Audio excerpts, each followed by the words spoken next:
प्रत्येक क्लासेस के YouTube channel पर आप सभी का स्वागत है दोस्तों।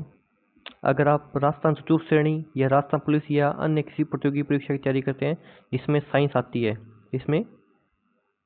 आती है तो ये क्लास आपके लिए बहुत ही महत्वपूर्ण होने वाली है, क्योंकि साइंस चतुर्थ श्रेणी में 4 से 5 क्वेश्चन आएंगे जो आपकी परीक्षा को सफल बनाने में आपके बहुत बड़ा सहयोग करेंगे। भी एक नंबर का सहयोग होता है भी परीक्षा को सफल बनाने में। तो ये साइंस की क्लास होने वाली है। अगर आप चैनल पे नए हो, चैनल को एक बार सब्सक्राइब कर दो और वीडियो को लाइक शेयर भी कर देना। फिर क्वेश्चन की स्टार्ट करते हैं अभी। तो हमारा पहला क्वेश्चन होने वाला है, मानव शरीर का सबसे बड़ा अंग कौन सा भी? मानव शरीर है कि मानव शरीर का सबसे बड़ा अंग कौन सा होता है? कौन सा होता है मानव शरीर का सबसे बड़ा अंग कौन सा होता है? दोस्तों ये वाला क्वेश्चन है ना, ये वाला क्वेश्चन ये लाइब्रेरियन थर्ड ग्रेड में आया था अभी। लाइब्रेरियन थर्ड ग्रेड में क्या आया था? मानव शरीर का सबसे बड़ा अंग कौन सा होता है? कौन सा होता है अभी? कौन सा होता है? यकृत होता है। कौन सा होता है? यकृत होता है। मानव शरीर का सबसे बड़ा अंग कौन सा होता है? यकृत होता है। ठीक है, इसकी व्याख्या देख लेते हैं एक बार कि मानव शरीर का सबसे बड़ा अंग कौन सा होता है? कि मानव शरीर का सबसे बड़ा अंग मानव शरीर का सबसे बड़ा अंग, सबसे बड़ा आंतरिक अंग यकृत होता है भी। कि मानव शरीर का सबसे बड़ा आंतरिक अंग कौन सा होता है? यकृत होता है भी। कौन सा होता है? यकृत होता है भी। ठीक है, यह 15 से 22 सेंटीमीटर लंबा तथा इसका भार 1 से 5 किलोग्राम होता है, मतलब 1.5 किलोग्राम होता है इसका। यकृत का भार कितना? 1.5 किलोग्राम होता है। इसका मुख्य कार्य पित्त का स्त्रावण, यूरिया का संश्लेषण, विषैले पदार्थों का विसरण, विटामिनों का संश्लेषण इत्यादि होता है। मानव शरीर का सबसे बड़ा आंतरिक भाग कौन सा होता है? यकृत होता है। यकृत के 15 से 20 सेंटीमीटर लंबा होता है। यकृत के 15 से 20 सेंटीमीटर लंबा होता है। इसका भार 1.5 किलोग्राम होता है, मतलब 1.5 किलोग्राम होता है। इसका यकृत का मुख्य कार्य क्या होता है? पित्त का स्त्रावण करना, यूरिया का संश्लेषण करना, विषैले पदार्थों का विसरण, विटामिनों का संश्लेषण करना भी होता भी। ठीक है, फिर मनुष्य की जीभ के किस क्षेत्र तक कार्बोहाइड की संवेदना सीमित रहती है भी? कि मनुष्य की जीभ के किस क्षेत्र तक कड़वाहट होती है ना, कड़वाहट की संवेदना सीमित होती है? किसके होती है भी? कहाँ तक होती है? पिछले भाग तक होती है। कहाँ तक होती है? पिछले भाग तक होती है भी। मनुष्य की जीभ के किस क्षेत्र तक भी कड़वाहट की संवेदना सीमित होती है भी? पिछले भाग तक होती है भी। पिछले भाग तक होती है। तो इसकी व्याख्या देख लेते हैं। मनुष्य की जीभ के पिछले भाग पश्च भाग में कार्बोहाइड की संवेदना होती है, जबकि जीभ के अग्र भाग मीठे भाग, पार्श्व मतलब साइड वाले किनारों पर खट्टे एवं अग्र छोरों और किनारों पर नमकीन स्वाद की संवेदना होती है भी। कि ये हमारी जीभ है, जीभ मान लो, ये हमारी जीभ है भी। जीभ है, जीभ के पश्च भाग पे क्या? कड़वाहट, कोई कड़वी चीज होती है ना, कड़वी चीज होती है, वो क्या? पिछले भाग पर। और अग्र भाग पर मीठी चीज होती है, ना, जो मीठी लगती है, वो आगे वाले भाग पे होती है। वो साइड वाले भाग पे खट्टे, साइड वाले भाग पे क्या? कोई खट्टी चीज होती है ना, वो साइड वाले भागों से स्पर्श होती है भी। ठीक है, जिससे हमें खट्टी चीज का पता चलता है भी। ठीक है, एपिग्लोटिस का प्रमुख कार्य क्या है? एपिग्लोटिस का मुख्य कार्य क्या है? एपिग्लोटिस का मुख्य कार्य क्या है? क्या कार्य है एपिग्लोटिस? भोजन को श्वास नली में प्रवेश से रोकना भी। एपिग्लोटिस का मुख्य कार्य क्या है? कि भोजन को श्वास नली में प्रवेश से रोकना भी एपिग्लोटिस का कार्य होता है। एक ढक्कन प्रकार का होता है, जो हम भोजन खाते हैं, ये भोजन करते हैं तो ये ढक्कन नीचे हो जाता है ताकि भोजन श्वास नली में ना चला जाए। तो कई बार देखते हैं क्या नहीं लगती है या नहीं लगती है, तो पानी बोलते हैं ना, पानी पी ले, ये पी ले, तो इसलिए बोलते हैं भी। एपिग्लोटिस का मुख्य कार्य क्या होता है? भोजन को श्वास नली में जाने से रोकना भी। ठीक है,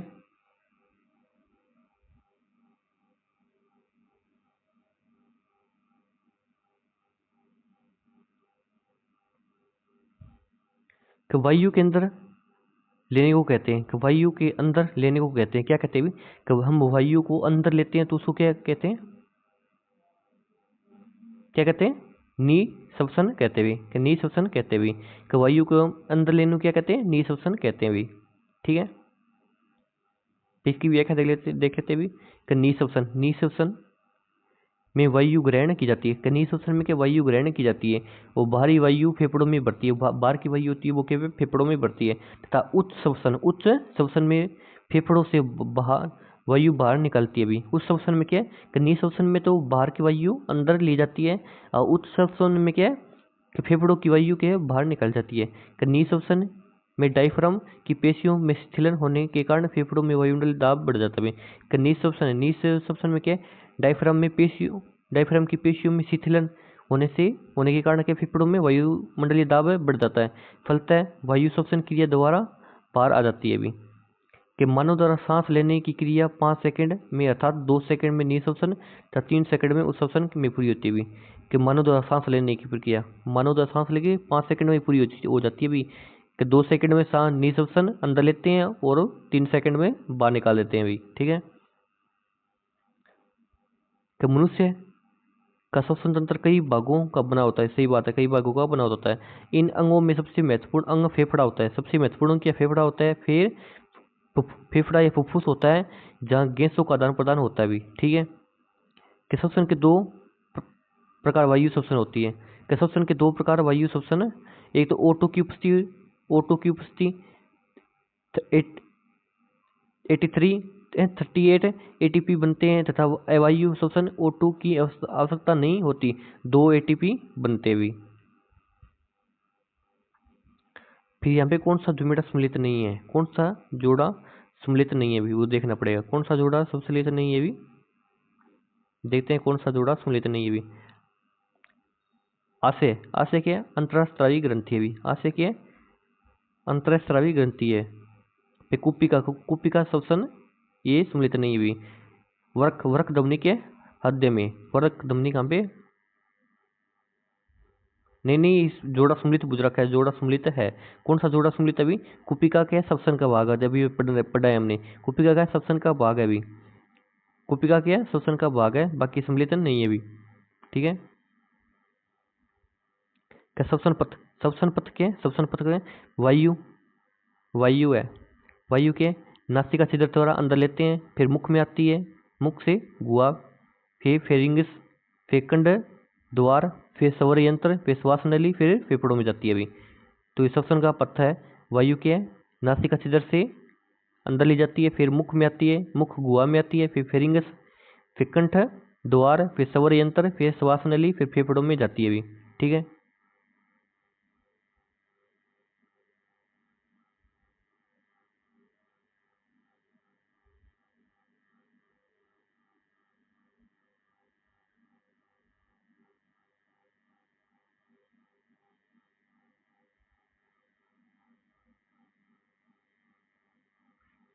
फिर नेक्स्ट क्वेश्चन है कि मनुष्य में श्वसन की दर होती है अभी, कितनी होती है, 17 से 19 प्रति मिनट होती है अभी, प्रति मिनट में। कि मनुष्य में श्वसन की दर क्या होती है, 17 से 19 प्रति मिनट होती है अभी। ठीक है। मनुष्य में श्वसन की दर 17 से 19 प्रति मिनट होती है अभी। कि श्वसन दर स्पीरोमीटर से मापते भी। कि श्वसन की दर को किसके से मापते हैं, किससे मापते हैं, स्पीरोमीटर से मापते हैं। ठीक है। कि श्वसन की दर को किससे मापते हैं, श्वसन की दर को स्पीरोमीटर से मापते हैं। ये याद रखना भी सीधा ही आता है। श्वसन की दर को किससे मापते हैं, सैप और स्पीरोमीटर से मापते हैं। कि वैसे पुरुष में श्वसन दर कितनी होती है, 14 से 16 मिनट होती है अभी। कि वैसे पुरुष में श्वसन दर कितनी होती है, 14 से 16 मिनट प्रति मिनट होती है अभी। नवजात शिशु में ज़्यादा होती है अभी। नवजात शिशु होता है उसमें श्वसन दर के लगभग 44 मिनट होती है, लगभग 44 मिनट प्रति मिनट होती है अभी। ठीक है।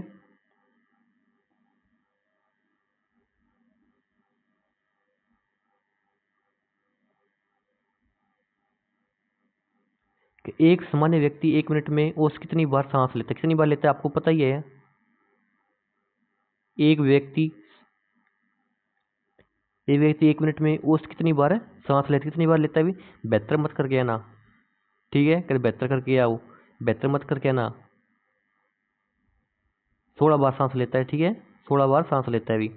कि एक सामान्य व्यक्ति 1 मिनट में कितनी, 1 मिनट में कितनी बार, 16 बार सांस लेता है, श्वास लेता भी, ठीक है। कभी बेहतर करके या तो बेहतर दिख जाए, बेहतर करके देख या वो नहीं, बेहतर नहीं करना।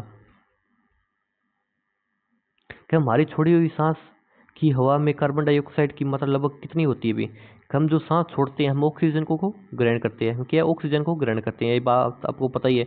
O2 को हम ग्रहण करते हैं और CO2 को छोड़ते भी। तो ये पूछ रहा है कि हमारी छोड़ी हुई सांस की हवा में कार्बन डाइऑक्साइड की मात्रा लगभग कितनी होती है 4% होती है अभी, कितनी होती है 4% होती है अभी। कि हम जो कार्बन डाइऑक्साइड छोड़ते हैं ना उसकी मात्रा कितनी होती है 4% होती है, 4% होती है अभी, ठीक है।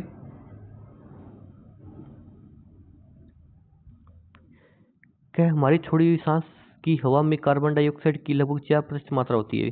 हम जो सांस छोड़ते हैं ना उसमें कार्बन डाइऑक्साइड की मात्रा 4% होती है। वायुमंडल में CO2 की लगभग लगभग 0.04 होती है, प्रतिशत होती है। रुधिर में CO2 का सवयन निम्नलिखित प्रकार से होता है। रुधिर है, रुधिर में के CO2 का सवयन के निम्नलिखित प्रकार से होता है भी।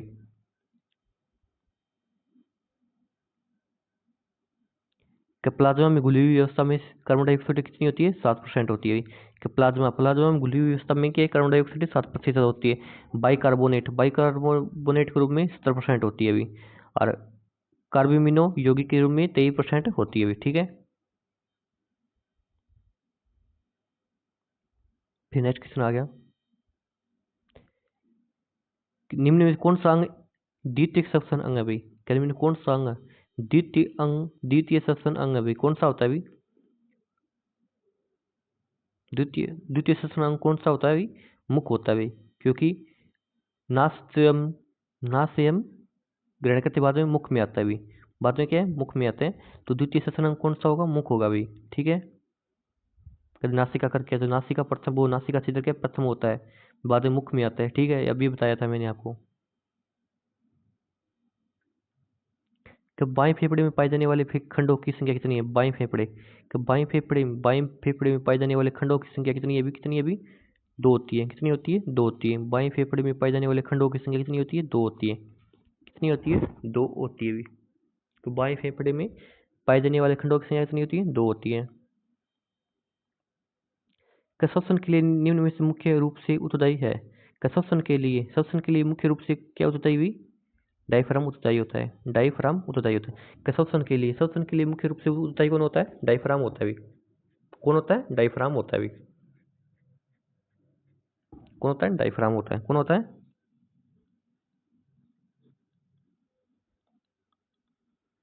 डायफ्राम होता है भी, ठीक है।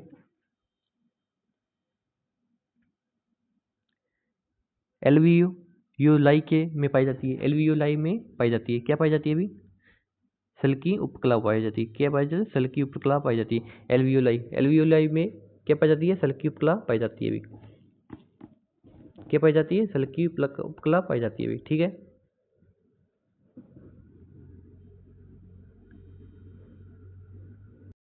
फिर नेक्स्ट क्वेश्चन क्या है? मुख श्वसन तंत्र में किस अंग के तौर पर कार्य करता है? मुख श्वसन है, मुख श्वसन तंत्र में किस अंग के तौर पर कार्य करता है? किस अंग के तौर पर कार्य करता है? मुख श्वसन की है, बताया था, पहले बता दिया मैंने। द्वितीय अंग के रूप में कार्य करता है भाई, द्वितीय अंग के रूप में कार्य करता है भाई, द्वितीय अंग के रूप में कार्य करता है। तो एक बार आपको और दिखा देता हूँ मैं।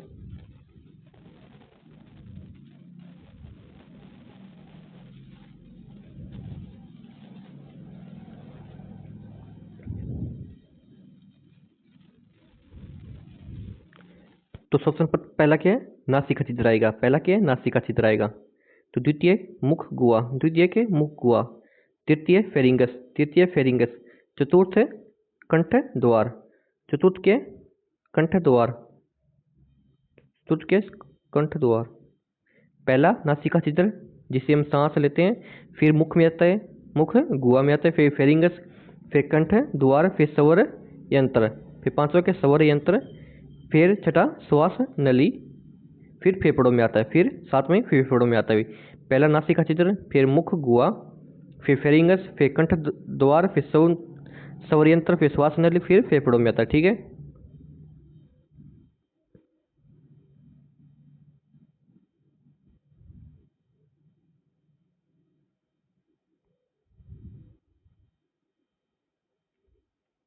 तो मुख्य श्वसन के द्वितीय अंग के रूप में कार्य करता है भी। फिर नेक्स्ट क्वेश्चन है, श्वसन किस प्रकार की क्रिया है भी? श्वसन है वो किस प्रकार की क्रिया है? किस प्रकार की क्रिया है? क्रिया किस प्रकार की क्रिया है? ऊष्माक्षेपी क्रिया है। किस प्रकार की क्रिया है? श्वसन श्वसन किस प्रकार की क्रिया है? ऊष्माक्षेपी क्रिया भी। ऊष्माक्षेपी क्रिया भी। श्वसन किस प्रकार की क्रिया भी? ऊष्माक्षेपी क्रिया भी। ठीक है। हमारे तंत्र में अधिकतम एटीपी अणुओं को उत्पन्न करने वाला पद है भी। हमारे तंत्र में एटीपी अणुओं को उत्पन्न करने वाला पद कौन सा है भी? कौन सा है? क्रेबस चक्र है भी। कौन सा है? क्रेबस चक्र है भी। क्या हमारे तंत्र में अधिकतम एटीपी अणुओं को उत्पन्न करने वाला पद कौन सा है? क्रेबस चक्र है भी। ठीक है, क्रेबस चक्र एटीपी अणुओं को उत्पन्न करने वाला पद है भी। ठीक है, क्रेबस चक्र। फिर नेक्स्ट क्वेश्चन है कि निम्नलिखित में से किस भाग में पाचक एवं श्वसन नलियां क्रॉस करती है? किस भाग में पाचक और श्वसन नलियां क्रॉस करती है? किस भाग में करती है? कंठ में नहीं, ग्रसनी में करती है। ग्रसनी में करती है। किस भाग में पाचक और श्वास नलियां, एक तो पाचक जिसे भोजन जाता है, और एक श्वसन, दोनों क्रॉस करती है। कहाँ पे? ग्रसनी में करती है। ग्रसनी में करती है। ठीक है।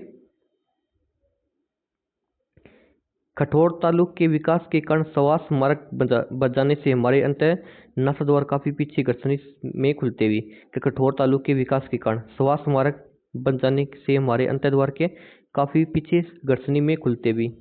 ग्रसनी में मुख गुहिका नासा मार्ग मिलते हुए। यहाँ पे क्या? एक तो मुख गुहा जहाँ से भोजन जाता है, एक नासा द्वार जहाँ से सांस आती है। दोनों के एक मार्ग में मिलते हैं, जिसे ग्रसनी कहते हैं। ठीक है। इस प्रकार ग्रसनी भोजन एवं वायु के लिए सहमार्ग का कार्य करती है। इस प्रकार के ग्रसनी के भोजन, ये भोजन हो गया, ये भोजन हो गया, ये श्वास हो गया। श्वास के लिए क्या? सहमार्ग मतलब साथ साथ कार्य करती है, दोनों के लिए कार्य करती है। ग्रसनी क्या? भोजन और मुख गुहा के लिए, नासाद्वार के लिए क्या? साथ साथ कार्य करती है भी। ठीक है, ग्रसनी। ठीक है, कई बार बता देता हूँ कि पाचक और श्वास के लिए क्रॉस, पाचक एवं श्वसन नलियाँ कहाँ पे मिलती है? ग्रसनी में मिलती है। ठीक है, ना कि श्वास नली में मिलती है। ठीक है, ग्रसनी में मिलती है भी। क्या भोजन को निकलते समय कौन सा भाग इसे श्वास नाल में जाने से रोकता है? भी अभी बताया था मैंने कि भोजन को निकलते समय कौन सा भाग श्वास नाल में जाने से रोकता है? एपिग्लोटिस। एपिग्लोटिस के एक ढक्कन सा होता है, जब हम भोजन करते हैं तो वो नीचे हो जाता है ताकि भोजन के श्वास नली में ना चला जाए। ठीक है, कि भोजन को निकलते समय क्या कौन सा भाग है जो भोजन को श्वास नली में जाने से रोकता है? एपिग्लोटिस रोकता है भी। ठीक है।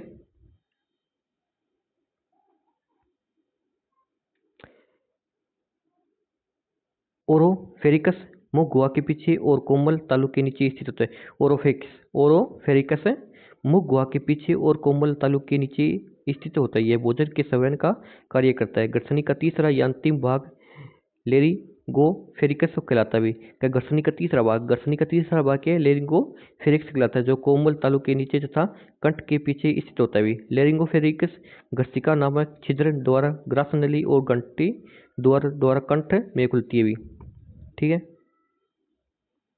क्या लेरिंगोफेरिंगिस ग्रसिका नामक छिद्र द्वारा ग्रास नली और घंटी द्वारा कंठ में खुलती है भी। घंटी द्वार एपिग्लोटिस द्वारा ढका होते हैं। कि घंटी द्वार के एपिग्लोटिस द्वारा ढका होते हैं। एपिग्लोटिस ग्लोटिस को ढक लेता है भी। एपिग्लोटिस है वो ग्लोटिस को क्या ढक लेता है। फलतः भोजन कंठ में नहीं जा पाता भी। तो फलतः भोजन है वो कंठ में नहीं जा पाता। ग्रसनी की दीवार की पेशियों में संकोचन व स्थिलन के कारण भोजन ग्रसनी से फिसलकर ग्रास नली में चला जाता है भी।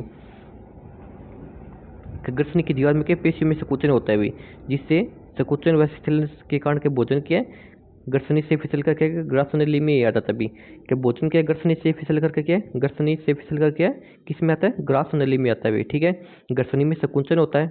ग्रसनी में क्या मुख गुहा और श्वास नली दो एक जगह मिलते भी। मुख गुहा और श्वास नली एक जगह मिलते हैं। ग्रसनी में संकुचन होता है तो भोजन ग्रसनी में आता है। ग्रसनी से भी भोजन क्या ग्रास नली में आ जाता है। ग्रसनी से भोजन क्या ग्रास नली में आ जाता है भी। ठीक है,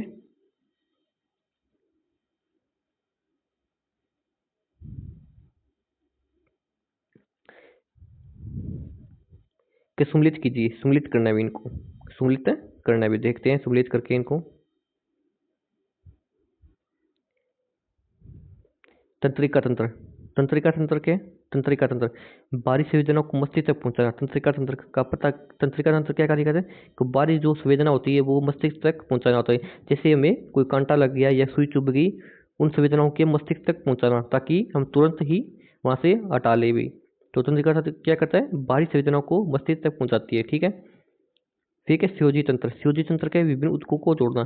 स्योजी तंत्र के विभिन्न ऊतकों को जोड़ना भी होता है भी।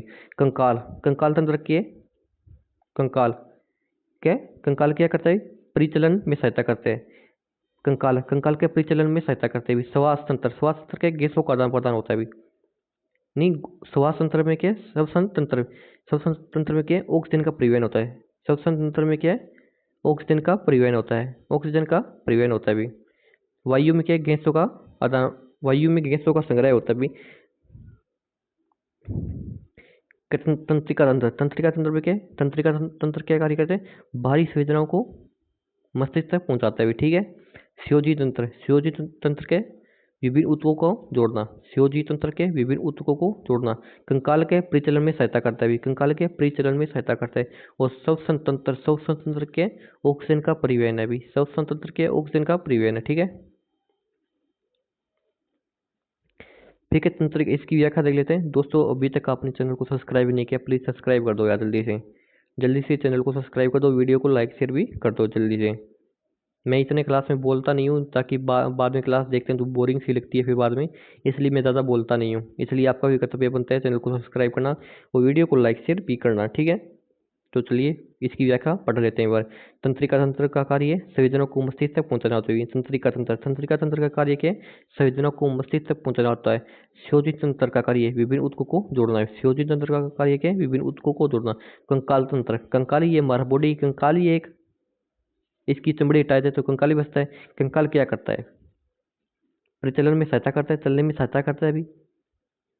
मान लो आप रीढ़ की हड्डी टूट जाए तो बंदा चल नहीं सकता, कंकाल ही है वो, कंकाल वो टूट जाए तो बीच में से बंदा चल नहीं सकता। तो कंकाल तंत्र के प्रचलन में सहायता करता है। श्वसन तंत्र, श्वसन तंत्र के, श्वसन तंत्र का कार्य क्या है, ऑक्सीजन का परिवहन करना। ठीक है।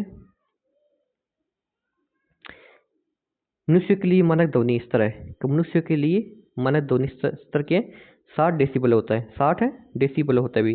ठीक है। तो मनुष्य के लिए मानक ध्वनि स्तर कितना होता है, 60 डेसिबल होता है। अगर 60 से ऊपर हो जाए तो भी शोर शराबा होने लगता है भी। ठीक है। तो मनुष्य के लिए मानक ध्वनि स्तर कितना होता है, 60 डेसिबल होता है। ठीक है। इसकी ध्वनि का मापन ये देख लेते हैं। ध्वनि स्तर का मापन, वह 1 डेसिबल, 1 डेसिबल में के सर्वाधिक मंद तीक्ष्ण श्रव्य ध्वनि होती हुई। 1 डेसिबल, 1 डेसिबल में के सर्वाधिक मंद क्षीणतम श्रव्य ध्वनि होती है भी, सर्वाधिक मंद होती है भी। फिर 10 डेसिबल, 10 डेसिबल में के सामान्य मनुष्य द्वारा सांस लेने से उत्पन्न ध्वनि पत्तियों की सरसराहट खड़खड़ाहट होती है भी। तो 10 डेसिबल, 10 डेसिबल में के 10 डेसिबल आवाज कितनी होती है, जैसे हम श्वास लेते हैं या पत्तियां हिलती है वो के 10 डेसिबल होती है भी, 10 डेसिबल होती है। पत्तियां हिलती है ना, वो सांस लेती है वो के 10 डेसिबल के बराबर होती है भी। ये बोल रहा है 10 डेसिबल, 10 डेसिबल के मनुष्य द्वारा सांस लेने से उत्पन्न, जिस तरह मनुष्य सांस लेते उतने शोर होता है ना, वो के 10 डेसिबल के बराबर होता है। 20 डेसिबल, 20 डेसिबल में क्या होता है, अति शांत स्थान की ध्वनि होती है। अति शांत, जो भी शांत स्थान है ना, अति शांत स्थान की ध्वनि क्या होती है, 20 डेसिबल होती है। ठीक है। तो 20 डेसिबल कितनी होती है, अति शांत स्थान की ध्वनि होती है। ठीक है। तो फिर 30 डेसिबल, 30 डेसिबल की आवाज़ कितनी होती है, मनुष्य की फुसफुसाहट, मनुष्य की फुसफुसाहट क्या 30 डेसिबल होती है। जो भी मनुष्य फुसफुसाहट करता है, कम कानाफूसी करता है, उनकी आवाज़ कितनी होती है, 30 डेसिबल होती है। ठीक है। जो भी मनुष्य 30 फुसफुसाहट करता है, कानाफूसी करता है, उसकी क्या आवाज़ कितनी होती है, 30 डेसिबल होती है। ठीक है। 50 से 55 डेसिबल, 50 से 55 डेसिबल कितनी होती है, कि 50 डेसिबल, 50 से 55 डेसिबल कितनी होती है, नींद में खलन देने वाली ध्वनि होती है। कि 50 से 55 डेसिबल होती है वो नींद में खलन देती है भी, इतनी ध्वनि हो जाती है जिससे हम उठ जाते हैं भी। 50 से 55 डेसिबल नींद में खलन देने वाली ध्वनि होती है भी। वो 60 डेसिबल सामान्य बातचीत होती है, 60 डेसिबल के सामान्य बातचीत जो होती है भी, सामान्य। अब 60 से ऊपर हो जाए ना फिर शोर शराबा हो जाता है भी, 60 से ऊपर हो जाता है शोर शराबा हो जाता है। ठीक है। 90 से 95 डेसिबल, 90 से 95 डेसिबल। मनुष्य के शरीर की नाड़ी प्रणाली में पुनः ठीक न किए जाने वाले परिवर्तन होने लगते भी। 90 से 95 डेसिबल, 90 से 95 डेसिबल क्या है? मनुष्य के शरीर की नाड़ी प्रणाली में पुनः ठीक न किए जाने वाले परिवर्तन होने लगते भी। ठीक है, फिर 150 डेसिबल, 150 डेसिबल क्या है? 150 डेसिबल, 150 डेसिबल कितनी होती? हवाई पट्टी से उड़ते समय जेट विमान से उत्पन्न शोर होता है। 150 डेसिबल, 150 डेसिबल कितना होता है शोर शराबा?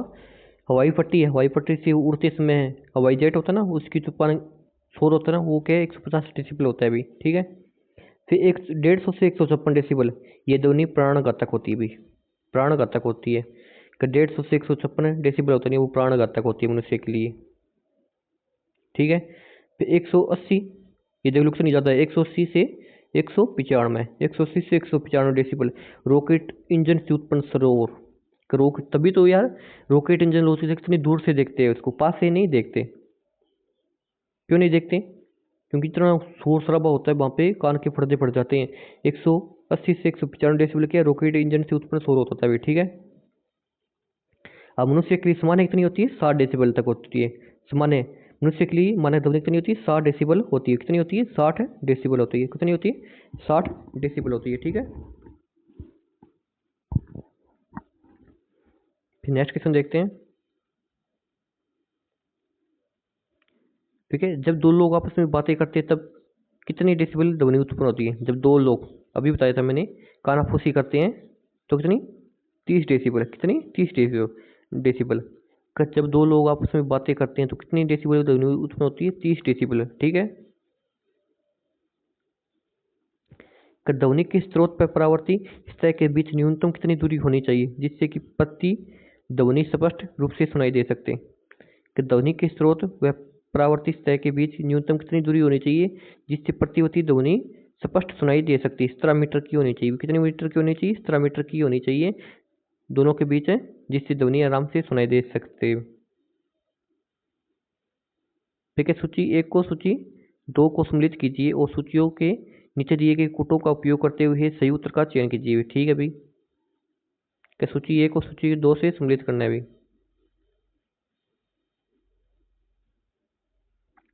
देखते हैं अभी। Breast bone, breast bone, breast bone के sternum, breast bone sternum, breast bone क्या है? Sternum, breast bone, breast bone sternum. फिर की कॉलर बोन, कॉलर बोन के क्लेविकल, कॉलर बोन क्या है? फिर कॉलर बोन क्या है? फिर क्लेविकल हो जाएगा। नी कैप, नी कैप के पटेला, नी कैप का क्या होगा? पटेला होगा। और शोल्डर ब्लेड, शोल्डर ब्लेड सके पुला, सके पुला हो जाएगा भाई, सके पुला। शोल्डर ब्लेड क्या? सके पुला हो जाएगा। ब्रेस्ट बोन का स्टर्नम हो जाएगा। Collar bone, collar, collar bone क्या होगा? क्लेविकल हो जाएगा। नी कैप का क्या होगा? नी कैप का पटेला हो जाएगा। शोल्डर बोल्ट का, शोल्डर ब्लेड का क्या हो जाएगा? सके पुला हो जाएगा। ठीक है,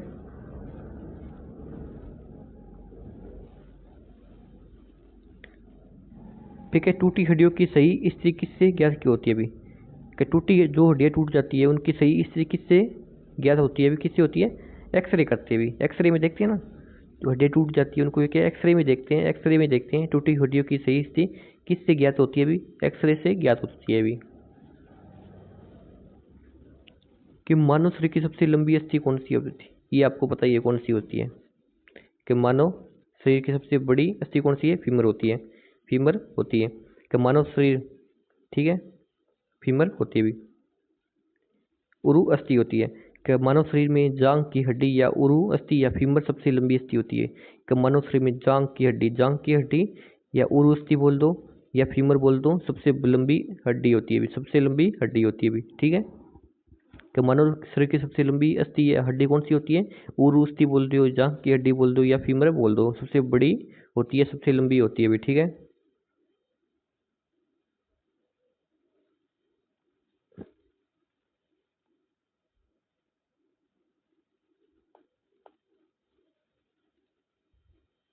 ये लो, जांग की हड्डी सबसे बड़ी होती है भी। जांघ की हड्डी क्या है, सबसे बड़ी होती है भी, ठीक है। सबसे शरीर की सबसे बड़ी या लंबी हड्डी जांघ की हड्डी होती है। कौन सी होती है, जांघ की हड्डी होती है भी, ठीक है। फिर क्या नेक्स्ट क्वेश्चन है, मनुष्य के शरीर में कुल हड्डियां कितनी होती है, कितनी होती है। ये आपको पता है कि मनुष्य के शरीर में कितनी हड्डियां होती है, ये आपको बताने की जरूरत नहीं है। कितनी होती है, आप बचपन से पढ़ते आ रहे 206। कितनी होती है, 206। लेकिन बच्चों में ज़्यादा होती है अभी।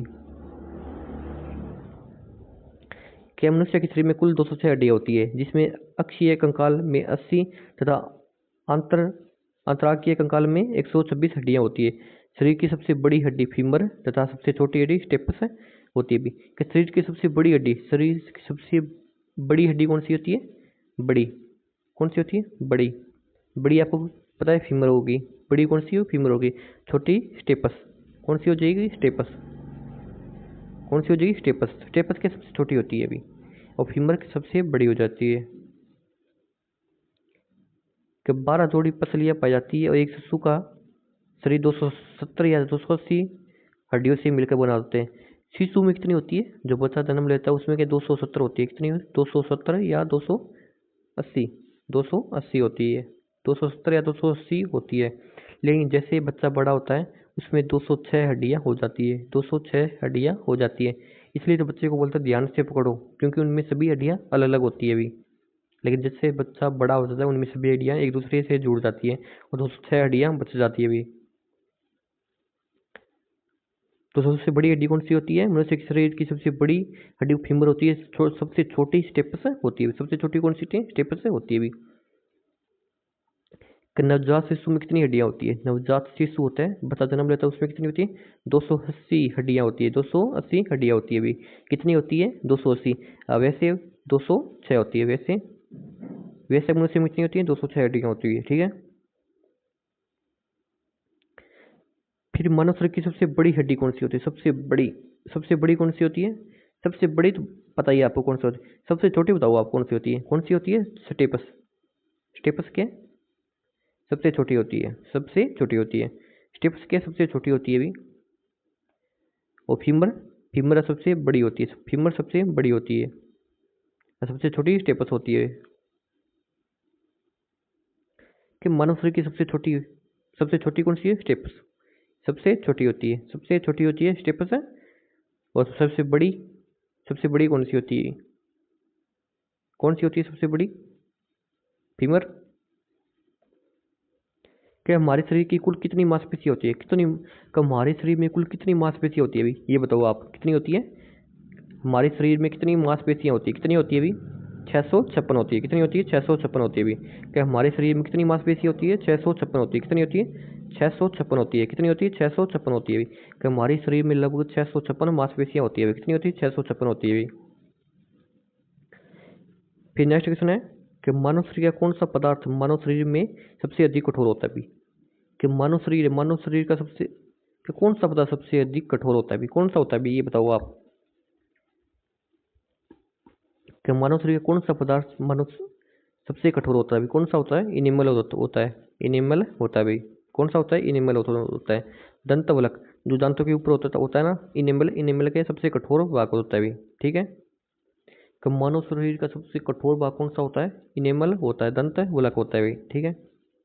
दोस्तों क्लास अच्छी लग रही है तो आपने अभी तक चैनल को सब्सक्राइब नहीं किया, जल्दी से सब्सक्राइब करो अभी।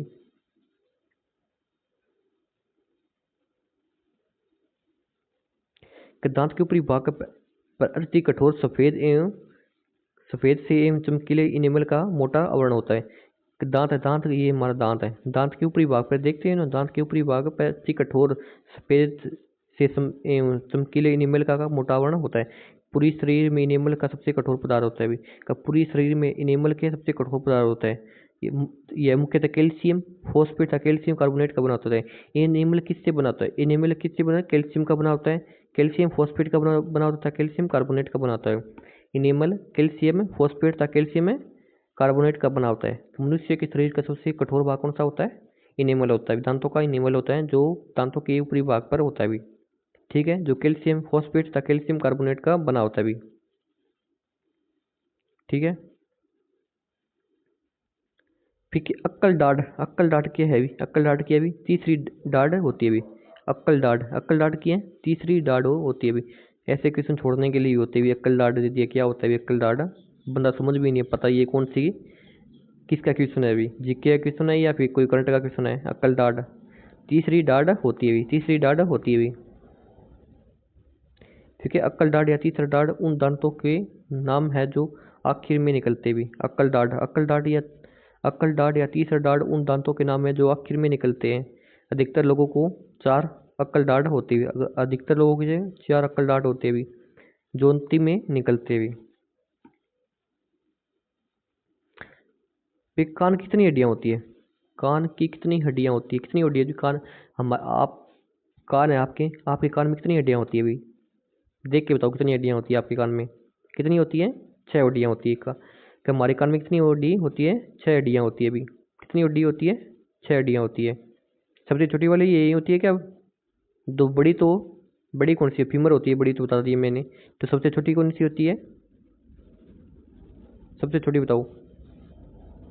तब तक इसकी व्याख्या देख लेते हैं एक बार, कि मनुष्य के मध्य कर्ण में 3 हड्डियां मेलियस इंकस स्टेपस होती है। कि मनुष्य के मध्य कर्ण में 3 हड्डियां होती है, एक तो मेलियस होती है, एक इनकस होती है, एक स्टेपस होती है। क्योंकि मनुष्य में कुल 2 कान होते हैं, मनुष्य में कुल कितने कान होते हैं, एक तो इधर होता है, एक इधर। इस कान में पाई जाने वाली कुल हड्डियों की संख्या 6 होती है, 3 इधर वाले में होती है, 3 इधर वाले में होती है, तो कितनी होगी, 6 हड्डियां होगी, कितनी होगी, 6 हड्डियां होगी। ठीक है, करें 3 करके आ जाओ आप, सर कान तो एक ही होता है, एक साइड में 3 होती है तो दूसरी साइड में 3, तो बाकी कितनी होगी, 6 होगी। ठीक है, 6 हड्डी होती है। बाह्य कर्ण तथा अंतःकरण में हड्डियां नहीं पाई जाती। कब बाह्य कर्ण होता है में या अंतःकरण में क्या है, हड्डियां नहीं पाई जाती भी। ठीक है, कि कान में कौन सी हड्डी होती है, मेलियस इंकर और स्टेपस के कान में 3 हड्डियां होती है, 3 इधर वाले में होती है, 3 इधर वाले में, कुल कितनी होगी, 6 हड्डियां होगी। मेलियस इंकस और स्टेपस के कान की हड्डियां होती है, मेलियस इंकस और स्टेपस की कान की हड्डियां होती है। कान में कितनी हड्डियां होती हैं, 6 हड्डियां होती है, कितनी होती है, 6 हड्डियां होती है भाई, 6 हड्डियां होती है। कान में कितनी हड्डी होती है, 6 हड्डियां होती है, कितनी होती है, 6 हड्डियां, 3 इधर होती है, मेलियस इंकस और स्टेपस कान की हड्डियां भी। ठीक है, ठीक है। शरीर की शुरुआती प्रबल अस्थि होती है, कि शरीर की शुरुआती प्रबल अस्थि कौन सी होती है भी, कौन सी होती है, जबड़े में होती है। ठीक है, जबड़े में होती है भी, कि शरीर की सर्वाधिक प्रबल अस्थि कौन सी, हड्डी कौन सी होती है, जबड़े में होती है। जबड़े में के शरीर की सर्वाधिक प्रबल, लंबी जो जांग हो गई फीमर, लंबी तो जांग हो गई, लेकिन क्या सर्वाधिक प्रबल अस्थि हड्डी कौन सी होती है, जबड़े में होती है भी। मैंडिबल निचले जबड़े में पाई जाने वाली अकेली हड्डी होती है। मैंडिबल क्या है, निचले जबड़े में पाई जाने वाली क्या अकेली हड्डी होती है। चेहरे की हड्डियों में यही सबसे बड़ी और शरीर की समस्त हड्डियों में सबसे मजबूत होती है भी, शरीर की समस्त हड्डियों में सबसे मजबूत होती है भी। कठोर भाग बुझ ले तो इनेमल हो जाएगा भाई, कठोर भाग बुझ ले तो इनेमल हो जाएगा। लेकिन मैंडिबल के निचले जबड़े में पाई जाने वाली अकेली हड्डी है जो चेहरे की हड्डियों में सबसे क्या बड़ी, चेहरे की हड्डियों में सबसे बड़ी और शरीर की समस्त हड्डियों में सबसे मजबूत होती है भी। ठीक है, और सबसे लंबी बुझ ले तो जांग हो जाएगी, सबसे लंबी जांग हो जाएगी, फीमर बोल दो। और सबसे कठोर भाग कौन सा है, इनेमल हो जाएगा, दांतों का इनेमल हो जाएगा। ठीक है, फिर आपके मुंह में अगर आपके सामने रसगुल्ला दे रख दो तो आपके मुंह में क्या आती है, लार आती है, क्या आती है, लार आती है, क्या आती है, लार आती है। उस लार की प्रकृति कैसी होती है, उस लार की प्रकृति कैसी होती है भी। अगर आपके सामने रसगुल्ला या गुलाब जामुन रख दिया जाए तो आपके मुंह में क्या आएगी, लार आएगी, मतलब पानी आएगा, पानी या लार बोल दो। उसकी प्रकृति कैसी होती है, उसकी प्रकृति कैसी होती है भी, कैसी होती है, अम्लीय होती है भी, अम्लीय होती है। उसकी प्रकृति कैसी होती है, अम्लीय होती है। लार की प्रकृति कैसी होती है, अम्लीय होती है। ठीक है,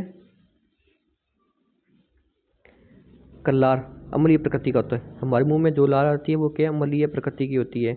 इसका पीएच मान के 6.8 होता है। क्या उसका पीएच मान कितना होती है, हमारे मुंह में जो लार आती है उसकी प्रकृति क्या अम्लीय होती है। वो लार का पीएच मान कितना 6.8 होता है। जिस जिस रासायनिक विलयन का पीएच मान 7 से कम होता है, जिस रासायनिक विलयन का पीएच मान 7 से कम होता है वह अम्लीय होता है। जिस रासायनिक विलयन का 700 उदासीन हो गया, 700 उदासीन हो गया, उदासीन हो गया। अगर 7 से कम है, 7 से कम है तो वह क्या अम्लीय होगा, अम्लीय होगा। और 7 से अधिक है तो वह क्षारीय होगा, ठीक है, क्षारीय हो जाएगा, ठीक है, क्षारीय हो जाएगा। तो हमारी लार की प्रकृति क्या अम्लीय होती है, 6.8 होती है। हमारी लार का पीएच मान कितना होता है, 6.8 होता है। कितना होता है, 6.8, इसलिए वह क्या अम्लीय होगी, ठीक है। एक बार वो बताता हूँ, 700 उदासीन होता है, 700 उदासीन होता है। तो हमारे लार का पीएच मान कितना होता है, 6.8 होता है, क्या अम्लीय होती है, अम्लीय होती है। अगर 7 से अधिक होगा तो क्या क्षारीय होगा, 7 से अधिक होगा तो क्या क्षारीय होगा। तो हमारी लार की प्रकृति कितनी होती है, 6.8 होती है, इसलिए वह अम्लीय होगी, इसलिए वह क्या है, अम्लीय होगी। तो नेक्स्ट,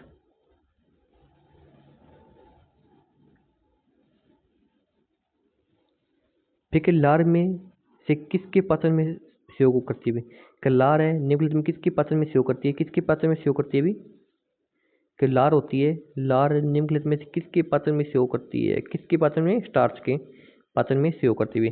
कि लार है वो स्टार्च के पाचन में क्या सहयोग करती हुई, ठीक है, कि लार है वो क्या स्टार्च के पाचन में सहयोग करती हुई, ठीक है। कि निम्न में कौन से परिवर्तन में एंजाइम ट्रिप्सिन उत्प्रेरक का कार्य करता है, कि निम्न में से कौन से परिवर्तन में एंजाइम ट्रिप्सिन उत्प्रेरक का कार्य करता है, किसमें करता है, प्रोटीन को अमीनो में बदलने में। कि कौन सी एंजाइम है, कौन से परिवर्तन में एंजाइम ट्रिप्सिन उत्प्रेरक का कार्य करते हुए प्रोटीन को अमीनो अम्ल में बदलने में। फिर ये देखो आप, अगर अग्नाशय में खराबी हो तो क्या होगा, और ये वाला क्वेश्चन भी लाइब्रेरी थर्ड ग्रेड में आया था अभी, लाइब्रेरी थर्ड ग्रेड में आया था अभी। अगर अग्नाशय में खराबी हो तो क्या होगा, क्या होगा अभी, अगर अग्नाशय में खराबी हो तो क्या होगा, इंसुलिन और ग्लूकोज नहीं बनेंगे, इंसुलिन और ग्लूकोज नहीं बनेंगे। ये वाला भी क्या है, लाइब्रेरियन में आया था भी। अगर अग्नाशय में खराबी हो तो क्या, इंसुलिन था ग्लूकोज नहीं बनेंगे, इंसुलिन था ग्लूकोज नहीं बनेंगे, इंसुलिन था ग्लूकोज नहीं बनेंगे। अगर अग्नाशय में खराबी हो तो क्या होगा, इंसुलिन ना तो इंसुलिन बनेगा ना ही ग्लूकोज बनेगी, ठीक है।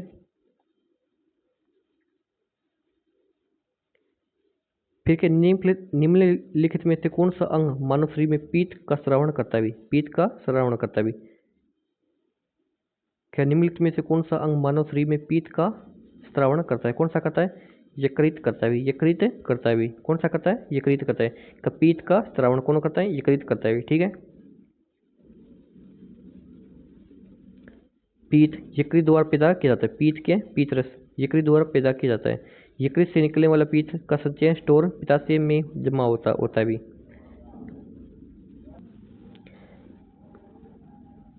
पीत यकृत द्वारा पैदा किया जाता है, ये बता दूं, पीत क्या यकृत द्वारा पैदा किया जाता है। यकृत से निकलने वाला पीत का संचय पित्ताशय में जमा होता है भी। यकृत यकृत से निकलने वाला पीत है वो क्या पित्ताशय में जमा हो जाता है। पीत से पित्ताशय से पित्ताशय में पीत नलिका द्वारा आता भी। कि पित्ताशय में पीत नलिका द्वारा आता भी। पीत पीले हरे रंग का एक क्षारीय द्रव है, पीत के हरे पीले हरे रंग का एक क्षारीय द्रव होता है जिसका पीएच मान 7.7 होता है, कि जिसका पीएच मान 7 से ज़्यादा होता है उसका वह क्षारीय होता है भी।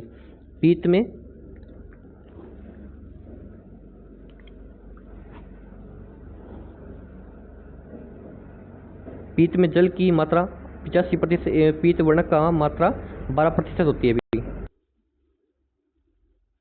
क्या पीत में के जल की मात्रा कितनी, 85%। पीत वर्णक की मात्रा कितनी होती है, 12% होती है भी। फिर नेक्स्ट क्वेश्चन है कि निम्न अंगों में से पीत का संचय किसमें होता है, पीत का संचय किसमें होता है, पित्ताशय में होता है, अभी ये बताया था मैंने। पीत का संचय किसमें होता है, पित्ताशय में होता है भी। पीत का संचय किसमें होता है, पित्ताशय में होता है भी, ठीक है। क्या कौन सा अंग मानव शरीर में पीत रस का श्रवण करता है भी, कौन करता है, यकृत करता है। पीत रस का श्रवण कौन करता है, यकृत करता है, ठीक है। फिर पीत का संचय किस में होता है, पित्ताशय में होता है, पीत का संचय किस में, पित्ताशय में होता है भी। फिर किसके श्रवण में एंजाइम होते हैं, किसके श्रवण में एंजाइम होते हैं, किसके श्रवण में होते हैं, लार ग्रंथियों में, लार ग्रंथियों के श्रवण में के एंजाइम होते हुए, ठीक है। किसके श्रवण में एंजाइम होते हैं, लार ग्रंथियों के श्रवण में के एंजाइम होते हुए, ठीक है।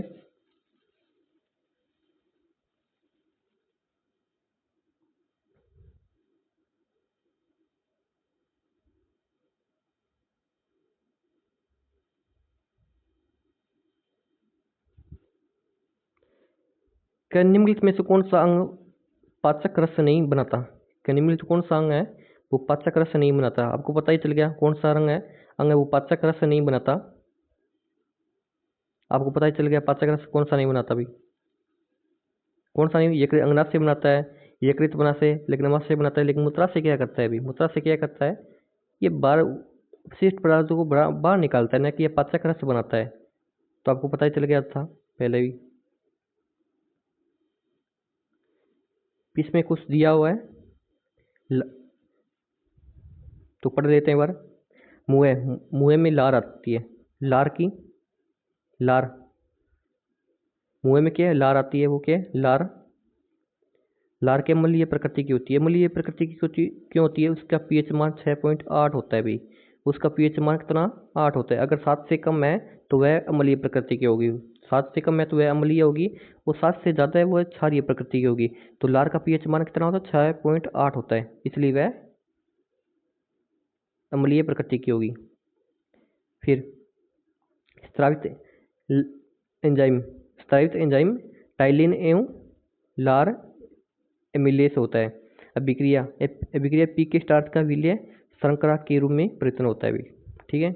फिर अमाशय में क्या? अमाशयिक रस होता है। अमाशय रस या जठर रस होता है भी। अमाशय के स्टोमच अमाशय रस या जठर रस का श्रावण करता है भी। अमाशय क्या करता है?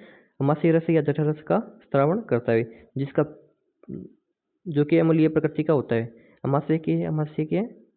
अमाशय रस से बोल दो या जठर रस का श्रावण करता है, जिसमें एंजाइम कौन सी है? रेनिन होता है। रेनिन हो गया, पेप्सिन हो गया, लाइपेज हो गया, ये सभी के जठर रस या अमाशय रस में एंजाइम होते हैं भी, जो क्या करते हैं? कैसिनोजिन का केसिन में परिवर्तन कर देते हैं। कैसिनोजिन है, कैसिनोजिन का क्या? केसिन में परिवर्तन करते हैं। प्रोटीन को पेप्टोन में परिवर्तन कर देते हैं। वसा का जल अपघटन करना, रोगाणु को नष्ट करना। ठीक है। फिर यकृत में क्या है? यकृत में कौन क्या श्रावण करता है? पीच रस स्रावित करता है भी। यकृत क्या है? यकृत पीच रस स्रावित करता है भी, जो कि क्षारीय प्रकृति का होता है। यकृत पीच रस स्रावित करते हैं, जो कि क्षारीय प्रकृति का होता है। इसमें यकृत में के एंजाइम नहीं पाई जाती भी। यकृत में के एंजाइम नहीं पाई जाती। ये अंगना से एंजाइमों की क्रिया में मदद करना, वसा को अम्लीकृत करना है भी। यकृत में के पीच रस पाए जाते हैं। पीच रस का क्या कार्य करता है? अंगना से एंजाइमों की क्रिया में मदद करना, वसा को अम्लीकृत करना भी। फिर अंगनाशय के द्रव स्रावित करता है। अंगनाशय क्या करता है? अंगनाशय द्रव स्रावित करता है, जो कि क्षारीय प्रकृति का होता है भी। अंगनाशय रस स्रावित करता है, जो कि क्षारीय प्रकृति का होता है भी, जो कि क्षारीय प्रकृति का होता है भी। फिर क्या? अंगनाशय रस के अंगनाशय द्रव बोल दो में एंजाइम कौन सी पाई जाती है? ट्रिप्सिन पाई जाती है। अंगनाशय रस में क्या है? ट्रिप्सिन, इमाइलेज और लाइपेज एंजाइम पाई जाती है। अंगनाशय द्रव में क्या है? ट्रिप्सिन हो गया, इमाइलेज हो गया, लाइपेज एंजाइम पाई जाती है, जो कि प्रोटीन को पेप्टोन में तो पेलीपेप्टाइड और अमीनो अम्ल में परिवर्तन कर देते हैं भी। सभी सकराओं और स्टार्चों का माल्टोज में परिवर्तन कर देते हैं। वसा का ग्लिसरॉल और वसा को अम्ल में परिवर्तन कर देते हैं भी। फिर छोटी आंत आता है। छोटी आंत में क्या है? आंतरस होता भी।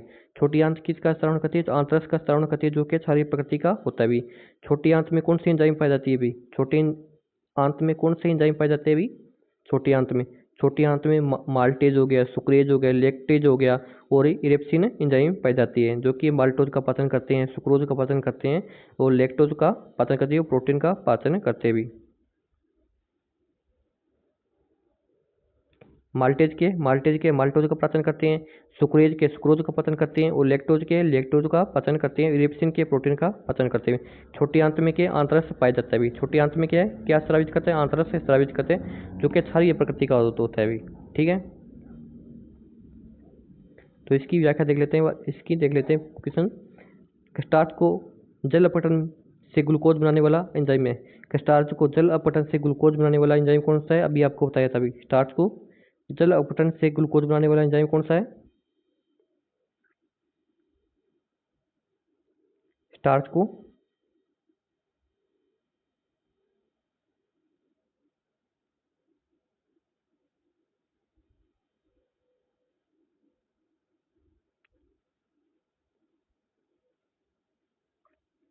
ये रहा।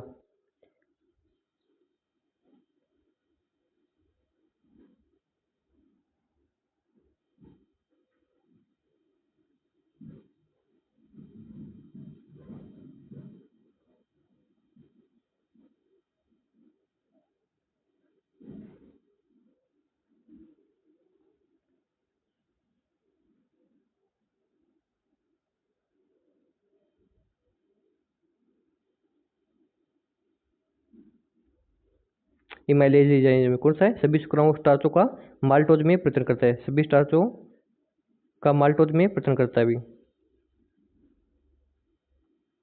ठीक है। स्टार्च को जल अपघटन से ग्लूकोज बनाने वाला एंजाइम कौन सा है? कौन सा है? इमाइलेज है। कौन सा? इमाइलेज है भी। ठीक है। पाचक रसों में निम्न में कौन सा अम्ल पाया जाता है? पाचक रस होते हैं, पाचक रस में कौन सा अम्ल पाया जाता है? जो पाचक रस होते हैं उनमें कौन सा अम्ल पाया जाता है? कौन सा पाया जाता है? हाइड्रोक्लोरिक अम्ल पाया जाता है। जो पाचक रस होते हैं, पाचक रस में कौन सा एंजाइम पाया जाता है? हाइड्रोक्लोरिक अम्ल पाया जाता है। ठीक है। फिर के नेक्स्ट क्वेश्चन है, भोजन प्राय किस में पचता है? तो भोजन वो किस में पचता है? अभी बड़ा इंपॉर्टेंट क्वेश्चन है कि भोजन प्राय किस में पचता है? छोटी आंत में पचता है। अभी किस में पचता है? छोटी आंत में। किस में? छोटी आंत में। क्या भोजन प्राय किस में पचता है? अभी छोटी आंत में पचता है। ये आपको पता भी है किस में पचता है? छोटी आंत में पचता है। फिर इसकी व्याख्या देख लेते हैं एक बार कि मनुष्य के शरीर में भोजन के अधिकांश भाग का पाचन छोटी आंत में होते हैं। कि मनुष्य के शरीर में भोजन का अधिकांश पाचन किसमें? छोटी आंत में होता है। छोटी आंत में होता है। या पाचन की क्रिया पूर्ण हो जाती है। पाचन की क्रिया क्या? छोटी आंत में क्या भोजन की पाचन की क्रिया पूर्ण हो जाती है। तो पचे हुए भोजन को अवशोषण हो जाता है। पचे हुए भोजन का भी अवशोषण हो जाता है। जबकि अमाशय में पाचन की आंशिक क्रिया आरंभ होती है। जबकि अमाशय में क्या भोजन की पाचन की आंशिक क्रिया प्रारंभ होती है भी। ठीक है। कि भोजन प्राय किस में पच जाता है? छोटी आंत में ही पच जाता है भी। ठीक है। फिर आहार नाल के किस भाग में भोजन का अधिकांशतम अवशोषण होता है? अधिकतम अवशोषण होता है। का आहार नाल है। आहार नाल के किस भाग में भोजन का अधिकतम अवशोषण होता है? किस में होता है? छोटी आंत में होता है भी। का आहार नाल है। आहार नाल के किस भाग में होता है भी भोजन का अधिकतम अवशोषण? छोटी आंत में होता है। का छोटी आंत में के भोजन का अधिकतम अवशोषण हो जाता है। छोटी आंत में के भोजन ज़्यादा पचता है भी। ठीक है। तो भोजन का अधिकांश भाग किस में पचता है? छोटी आंत में ही पचता है भी। ठीक है।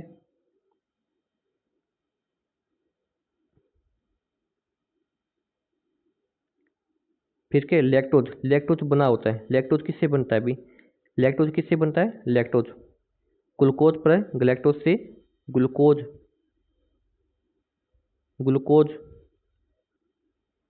ग्लूकोज प्लस ग्लैक्टोज से गे ले कैटोज से क्या लैक्टोज बनता है। ग्लूकोज किससे बनता है? ग्लूकोज ग्लूकोज किससे बनता है? नहीं, लैक्टोज लैक्टोज किससे बनता है? लैक्टोज किससे बनता है अभी? लैक्टोज किससे बनता है? ग्लूकोज प्लस ग्लैक्टोज से लैक्टोज बनता है। ग्लूकोज प्लस ग्लैक्टोज से लैक्टोज बनता है। ठीक है। ग्लूकोज प्लस ग्लैक्टोज से लैक्टोज बनता है। इसमें ग्लूकोज हो गया, इसमें ग्लूकोज ही है, लैक्टोज हो गया। इससे क्या बनेगा? लैक्टोज बनेगा। क्या बनेगा? लैक्टोज बनेगा भी। ग्लूकोज पर ग्लैक्टोज से लैक्टोज बनेगा। ठीक है। दोस्तों हर क्वेश्चन को मैं 2 बार रिपीट कर रहा हूँ ताकि इस क्लास में आपको याद हो जाए। अगर दोबारा आप क्लास देखो 2xp की स्पीड में देख लेना क्लास पेपर जाते जाते समय। आहार नली एलिमेंट्री कनाल का सबसे लंबा भाग होता है। आहार नली का सबसे लंबा भाग कौन सा होता है भी? कौन सा? क्षुद्रांत्र होता है। क्षुद्रांत्र होता है। का आहार नली एलिमेंट्री कनाल का सबसे लंबा भाग कौन सा है? क्षुद्रांत्र होता है। क्षुद्रांत्र के आहार नली का सबसे लंबा भाग होता है भी। ठीक है।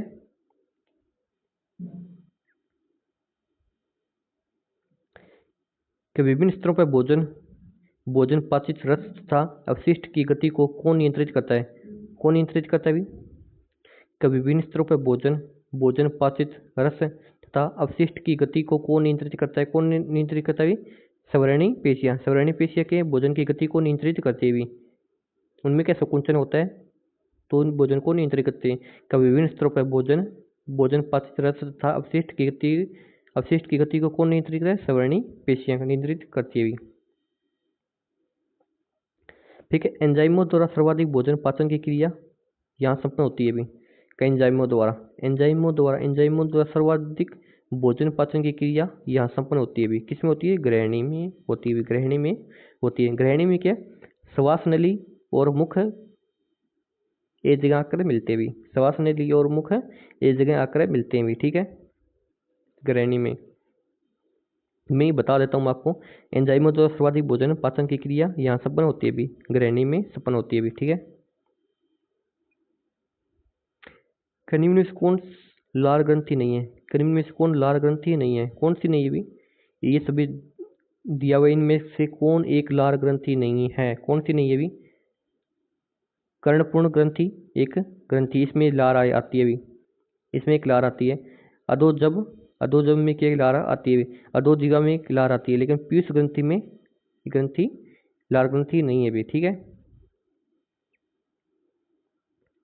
पीयूष ग्रंथि की एक लार ग्रंथि नहीं है भी, यही याद रखना। निम्न में से कौन सा एंजाइम अंगनाशय द्वारा स्रावित नहीं होता भी? में कौन सा एंजाइम वो अंगनाशय द्वारा स्रावित नहीं होता? कौन सा नहीं होता? इमाइलेज होता है, ट्रिप्सिन होता है, लाइपेज होता है, अंगनाशय द्वारा स्रावित होता है। अभी मैंने आपको पीछे बता के आता हूँ अंगनाशय द्वारा स्रावित है एंजाइम। ये देखो, अंगनाशय द्वारा स्रावित है एंजाइम। अंगनाशय द्रव होता है। अंगनाशय द्रव में कौन सा होते हैं? ट्रिप्सिन हो गया, इमाइलेज हो गया, लाइपेज हो गया। ये अंगनाशय द्वारा स्रावित होते हैं भी। अंगनाशय द्रव स्रावित होता है जिसमें क्या है? ट्रिप्सिन हो गया, इमाइलेज हो गया, लाइपेज एंजाइम होते भी, जो कि क्षारीय प्रकृति का होता है। भी एक बार और बता देता हूँ आपको। क्या मुहैर द्वारा क्या मुहैलार स्रावित की जाती है भी। मुहैलार स्रावित की जाती है, जो कि अम्लीय प्रकृति की होती है। हमारी लार में क्या टाइलिन एंजाइम होते हैं। भी। फिर अमाशय द्वारा के अमाशय रस बोल दो या जठर रस स्रावित किया जाता है। अमाशय द्वारा के अमाशय रस या जठर रस स्रावित किया जाता है। जठर रस में क्या? रेनिन हो गया, पेप्सिन हो गया, लाइपेज एंजाइम होते भी। अमाशय रस में क्या? अमाशय रस बोल दो या जठर रस बोल दो, इसमें रेनिन, पेप्सिन, लाइपेज एंजाइम होते भी। ठीक है। फिर यकृत द्वारा के पीच रस का स्रावित किया जाता है। यकृत द्वारा के पीच रस का स्रावित किया जाता है, जो कि क्षारीय प्रकृति का होता है। यकृत में कोई एंजाइम नहीं होता। यकृत में क्या? कोई भी एंजाइम नहीं होता। यकृत द्वारा क्या है? पीचरस का स्रावित किया जाता है, और पीचरस में कोई भी एंजाइम नहीं होता भी। ठीक है। फिर अंगनाशय आ गया। अंगनाशय द्वारा क्या? अंगनाशय द्रव स्रावित किया जाता है। अंगनाशय द्वारा क्या? अंगनाशय द्रव स्रावित किया जाता है, जो कि क्षारीय प्रकृति का होता है। अंगनाशय द्रव स्रावित किया जाता है, उसमें क्या? ट्रिप्सिन हो गया, इमाइलेज हो गया, लाइपेज एंजाइम होते भी। ठीक है।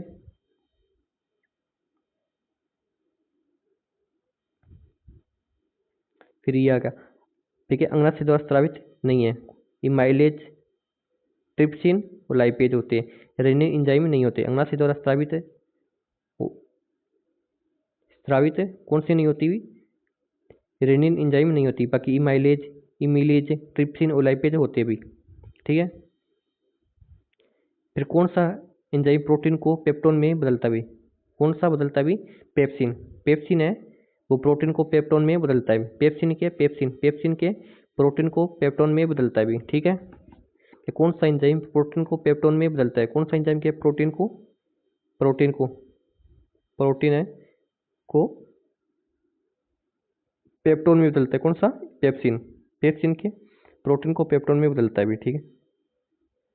पेप्सिन जाइमोजेनिक सेल से स्रावित होता है कि पेप्सिन के जाइमोजेनिक सेल से स्रावित होता है।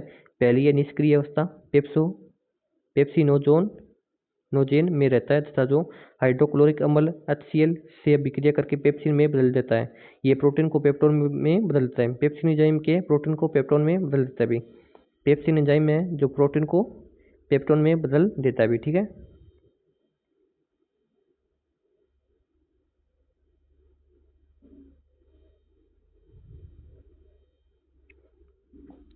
मानव शरीर में डिहाइड्रेशन निम्नलिखित में से किस पदार्थ की कमी के कारण होता है? मानव शरीर में डिहाइड्रेशन निम्नलिखित में से किस पदार्थ की कमी के कारण होता है? किस प्रकार की कमी के कारण होता है? जल की कमी के कारण होता है डिहाइड्रेशन के जल की कमी के कारण होता है, इसलिए बोलते हैं जल पानी ज़्यादा से ज़्यादा पियाना चाहिए भी। फिर इसकी व्याख्या देख लेते हैं कि मानव शरीर में डिहाइड्रेशन निर्जलीकरण जल की कमी के कारण होता है। उल्टी दस्त के मध्य से शरीर का सारा जल निकल जाता है। इसकी पूर्ति के लिए सेलाइन वाटर चढ़ाया जाता है। इसलिए बोलते भी अगर दस्त वगैरह लग जाते हैं तो क्या पानी कमी आ जाता है, इसलिए ज़्यादा से ज़्यादा पानी पीना चाहिए। अम्लीय श्रावण किसकी विशेषता है? अम्लीय श्रावण किसकी विशेषता है? विशेषता है भी जठर रस की। और जठर रस का श्रावण कौन करता है? अमाशय करता है भी।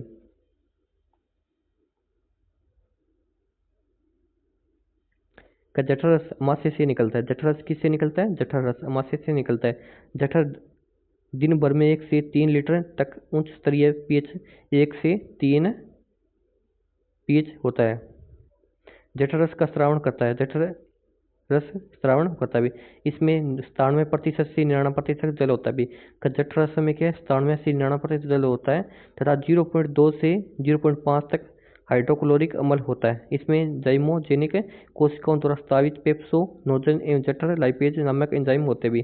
जठर रस में क्या है? पेप्सोनोजन और लाइपेज एंजाइम होते भी। ठीक है।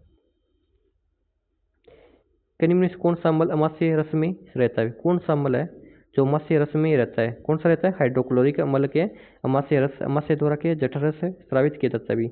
अमाशय द्वारा के जठर रस स्रावित किया जाता है भी। कौन सा अमाशय में रहता है? कौन सा रहता है? हाइड्रोक्लोरिक अम्ल रहता है भी। अमाशय की ऑक्सीटिक कोशिकाओं से हाइड्रोक्लोरिक अम्ल स्रावित होता है। अमाशय की ऑक्सीटिक कोशिकाओं से हाइड्रोक्लोरिक अम्ल स्रावित होता है जो भोजन के साथ आए हुए जीवाणु को नष्ट कर देता है। अमाशय से निकलने वाले जठर रस में पेप्सिन सारेनिन एंजाइम होते भी। अमाशय से निकलने वाले अमाशय से क्या निकलते हैं? जठर रस निकलता है जिसमें पेप्सिन रेनिन एंजाइम होते भी। ठीक है। आहार नाल मतलब एलिमेंट्री कनाल में स्टार्च के पाचन में अंतिम उत्पाद क्या है भी? आहार नाल में एलिमेंट्री कनाल में स्टार्च के पाचन में अंतिम उत्पाद क्या है भी? ग्लूकोज है भी। अंतिम उत्पाद क्या है? ग्लूकोज है भी। ठीक है।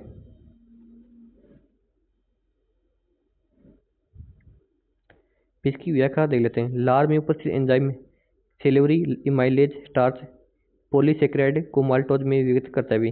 कलार में उपस्थित एंजाइम सेल्यूलरी